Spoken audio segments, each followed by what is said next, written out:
And now, this level is actually particularly interesting. First of all, the music is awesome, and the bonus over here is amazing. And the one thing that I remember about this particular bonus is that the DK coin is in the bonus stage, which is crazy, because I could never figure out where the hell it was. If you fly over here, it's right there. Like who the heck would figure that out? Like, I don't even know.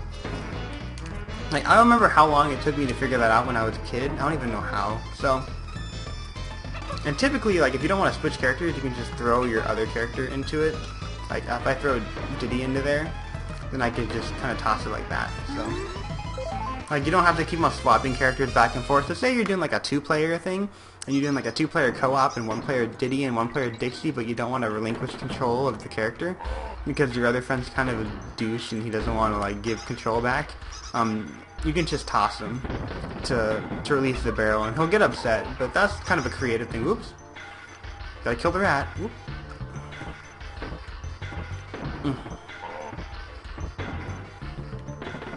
But I believe this particular level, this particular music for this level is called Mineshaft Melancholy, I think. I think the level itself is called Cannon's Claim. Don't know how the hell I fell all the way down there. Did I fall at the very beginning of the stage? I did. That's pretty ridiculous. That's fine. But it's called Cannon's Claim, but I believe the music itself is called Mineshaft Melancholy, which is very good. I actually have this on my iPod when I'm running around in the car. So, okay, how are you supposed to be able to reach that when you only have one character? That's a terrible place to put a DK coin or a DK barrel. So what I can do, if I really wanted to, is I can get it that way. But then I gotta go all the way back up again. And I think there was actually tiny little birds that you could hop on before, but I killed them because, you know, can you kill birds? Ooh, there we go.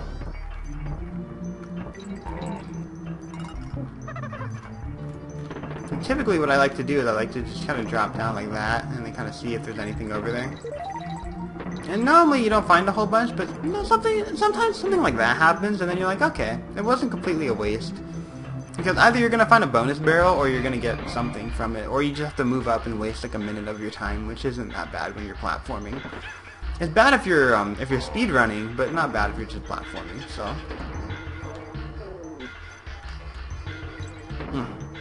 do that. Go over that wasp.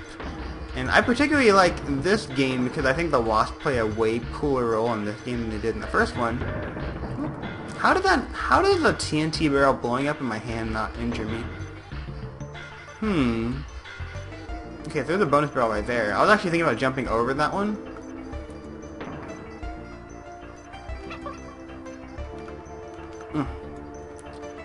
That's an easy one. Finding the tokens. Let me see. I will just follow this barrel.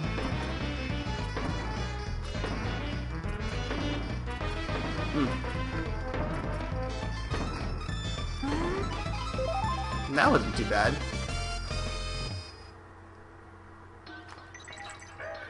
Whoop. Wow, that's a close call. Was not timing that jump at all, if you could tell. Okay, this is a good part right here. There we go. Get out of my way. Whoop. Whoop. Okay. I will go in that direction. It has a barrel with my face on it, why not? Ooh, there's a bonus coin all the way up there. Can I just toss Dixie? Did that work? That actually worked amazingly.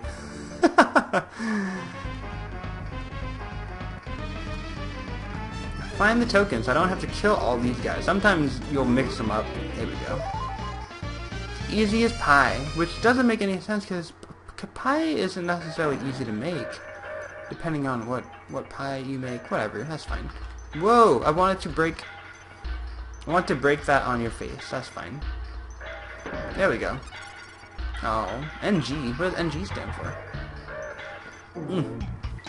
That's cool. I got bananas. I'm crazy. Which reminds me, bananas would ripen and spoil by around this time. So how you follow a trail of bananas for that long is very interesting. You think all the polyethylene would make it? Just ignore my jargon. Lava Lagoon. This level is actually particularly awesome. Whoops. Aside from the rat that's running around everywhere. Because for some reason if you hit the seal, he turns lava into ice cold water, which is cool. If only seals could do that in real life. Woo! What? Watch yourself. I totally hit jump right there. I totally hit jump. And I'm just chilling in lava. So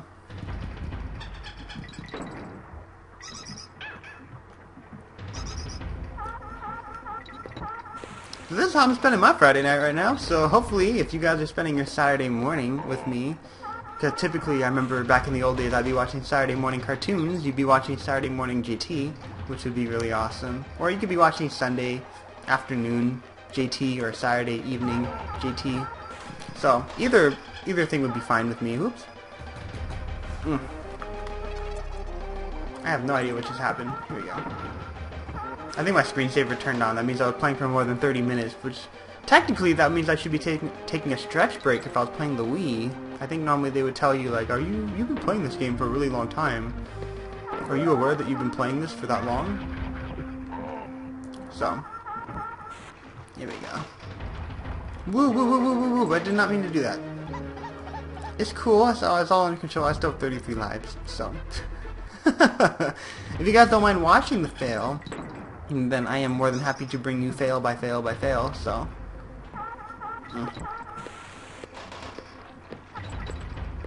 Mainly because my coordination and platforming right now is not particularly amazing, so.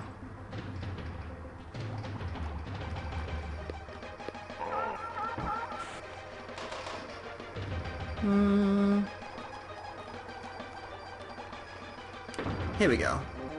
So I'm right back to where I started before, so now I can continue on with what I was talking about.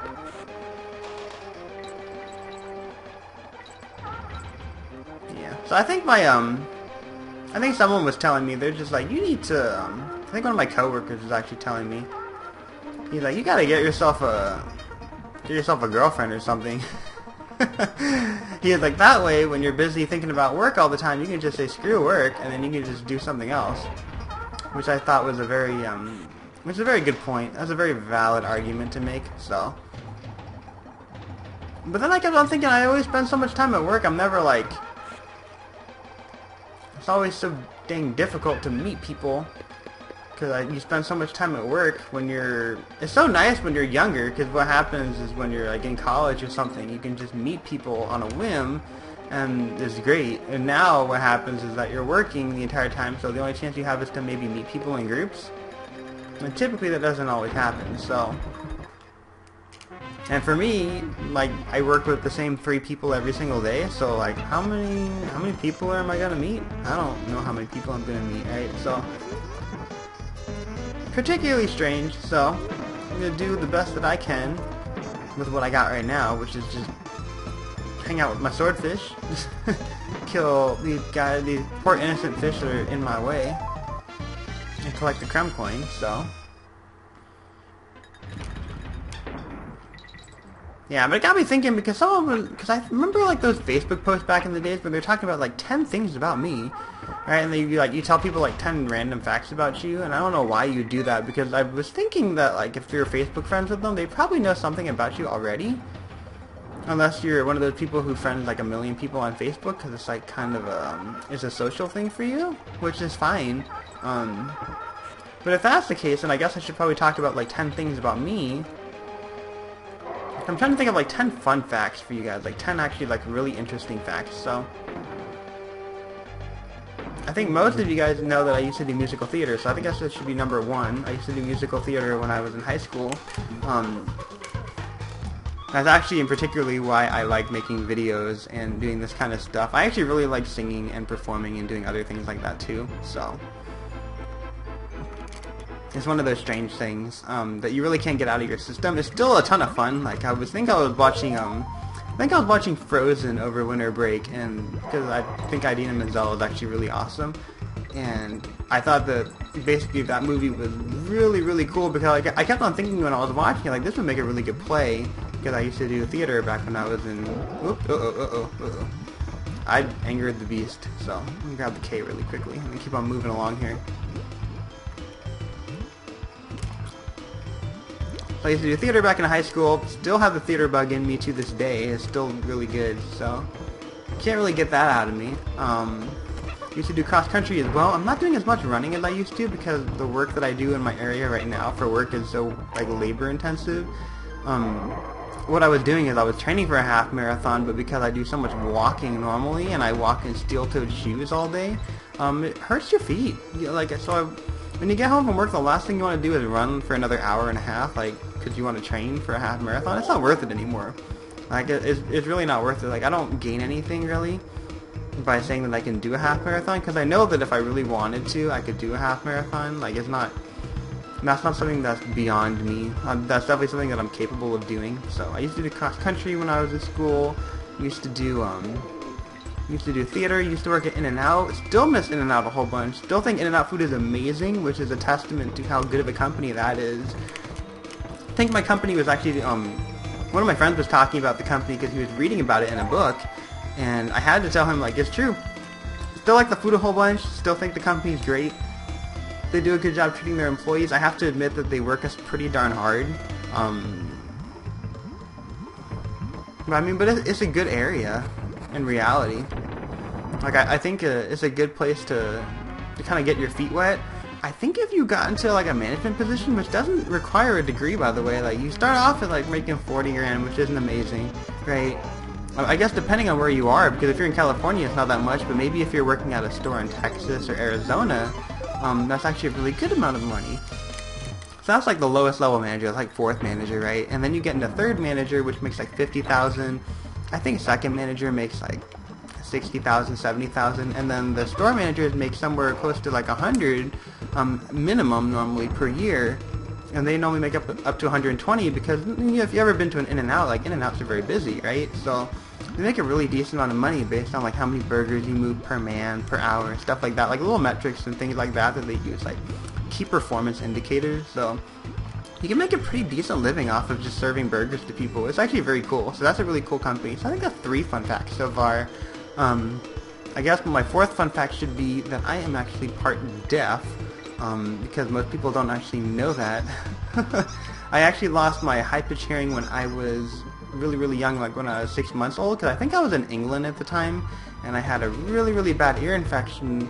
And what happened is that if you take someone with a really, really bad ear infection, you stick them on a plane flight, with like the difference in like altitude and pressure, like what happens is, I guess, like for babies, like I guess maybe you lose your hearing at some point. I get really cautious because now, like, because I have a nephew, when he has an ear infection, I'm like, oh, don't take him anywhere crazy, like don't take him on an airplane ride, because I'm like deathly afraid of airplane rides. Deathly, not deathly. Because he actually has really good hearing. Like, he has amazing hearing because my sister's actually married to someone who has like almost supersonic hearing. It's crazy how much better he can hear than us, because my sister had the same exact ear infection, but she was like 2 years older, and the same thing happened to her. Like, she lost her high-pitched hearing as well, so her hearing is just as garbage as mine. So the fact we've been managing to cope, that's why I, like, whenever someone's like teaching something to me and I can get it, I'm kind of thinking like, and someone's like, oh, it's because you're really smart. I'm like, listen, like, in reality, like, I'm half deaf. So if I can figure this stuff out, like, anybody can figure this stuff out at some point. Because I think I'm a smart person, but I'm not like the most brilliant person on earth. And maybe I could be, like, a really, really smart person if I had, like, my entire hearing. But I don't, and I can figure things out. Don't particularly enjoy hearing aids, per se, so. Hearing aids actually annoy the heck out of me. I remember when I had hearing aids back when I was in 1st grade, like, the most annoying question that you would get at the time is because you never want to be, you don't want to stick out like a sore thumb, right? So what would happen is that you're sitting there, and you're talking to all these kids, and the first thing they notice is like, what's that in your ear? It's like the same thing when I got glasses at the time, because what I did is, like, I couldn't see, but because everyone would criticize me because I was wearing glasses, I wouldn't wear them, which wouldn't make any sense, right? Because then I can't see what the teacher is writing on the board, so it's kind of a silly thing to think about, and eventually I got to a point where I was wearing glasses all the time, and I got so comfortable with them I didn't like taking my glasses off anymore, which was the exact opposite thing. I guess that should be fun fact number 5, that I really like glasses. I don't... And the thing is, like, it's really weird because my prescription is very strange. So I have astigmatism, like a complete astigmatism in my left eye, and I have like an actual prescription in my right eye. So contact lenses are actually a pain in the butt for me. And the reason why is because if you have astigmatism and you're wearing contacts, it's like every single time you blink, the world goes out of focus when you're wearing contacts, and then it goes back into focus later, and that's actually a really big pain. Like, it gets really annoying after a while, so that's why I really don't enjoy wearing contacts that much. But I know that the contacts are better. My sister is an eye doctor, so I know that contacts get better with time, and I actually have some that I could wear if I wanted to, like say if I was going on like a blind date or something. But I mean, like, but I wouldn't want to be not wearing glasses on a blind date because I'd be wearing glasses most of the time in real life, you know what I mean? So I feel like it makes more sense for me to be wearing glasses all the time because that's exactly how you're going to see me. So, but it's really nice because I remember when I first got my when I finally got hired at Genentech, what I finally did was like I used that health benefit thing because they actually have really good insurance benefits, and then I just used it, and then I think I used that along with my mother-in-law, her thing, because she used to work for the school district over in LA, and then I just combined those two things, and then I got hearing aids for free, which is really good. They're like really expensive too. And the only stupid thing is that my ear canal is kind of weird. It's like an odd shape, so things don't fit in it appropriately. So, and I'm actually wearing them right now, which is crazy. Because I don't like wearing them at work so much. Not because I don't like the way they look necessarily. It's because I work around equipment, and because it's mainly high pitch hearing, and I'm not used to hearing high pitch hearing. If I'm working with equipment that's high pitch, like it annoys the hell out of me if I'm wearing hearing aids because I don't normally hear that noise, and like for some reason like high pitch hearing drives me crazy. So the only bad thing is like high pitch is normally like how women are speaking, like when they're whispering to you, so I don't catch that. So that's probably been my trouble for the longest time as I was growing up. Like I couldn't hear girls saying something to me, but I mean, like I don't know. So okay, I got my midway point, which is the important thing for this level. Making baby steps in life. Trying to get to that barrel. Don't know what's in that barrel. There's a bonus coin in that barrel. Okay, why am I falling all the way down? Oh my god. It was not intentional. I just wanted to see what was in that corner. Apparently what was in corner number 1 was the certainty of death. Here we go. So I got the 5 facts so far. Not that much. Let's see. Fun fact number 6. Woo, woo, woo, woo, woo, woo, woo, woo. Okay, I'm just gonna kill myself. Whoa, whoa, whoa, there's a bonus barrel over here. I missed terribly.